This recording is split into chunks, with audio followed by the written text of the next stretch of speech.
yourself a church, raise a lot of money, move a lot of people, man. I'm gonna tell you right now. If anyone's in the money building business, mountain moving business, it's him.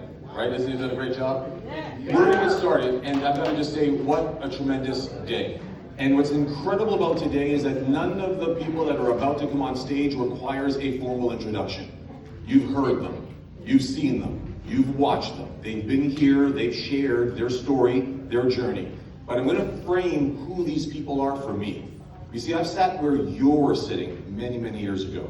And like you, I too had an aspiration to be more than I was. And regardless of what I was doing, what I was born to do and or do with it, I really was moved, touched, and inspired by people just like this. Now, with that said, I've got to tell you, what's crazy is that this panel I've never seen assembled ever before. These are people who are doing the work, who have done great things, and are literally moving mountains. And some of you have seen them today. So we're going to hear from David Meltzer, we're going to hear more from John Lee, but there's some others I want to introduce you to so that you understand the context for what we've got. So why don't we welcome up the entire panel for a moment, and I'll tell you who they are. Let's give them a warm welcome. A warm welcome.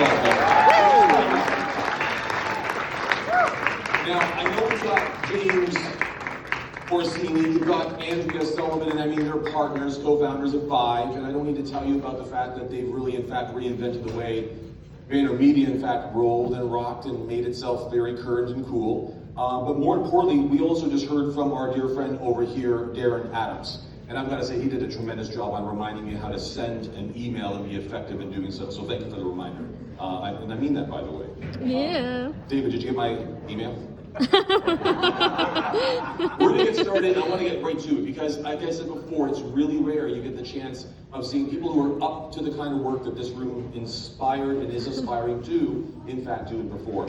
But the question I wanted to start with, for all of you, and I'll start with you, David, if you don't mind, because I'm looking at you first, and it's important to get started. A lot of people in this room have begun a journey. And a lot of them are already either formulating their belief systems, already defining what leadership means to them, but you've been at this for many years. And given your belief systems that you've had on leadership when you first started, 80 years ago, what I want to know is what 80 years belief, ago. Richard. What belief did you have about leadership then that you may have had to shed by now to be as effective as you've become? Well, that's easy. I thought a leader was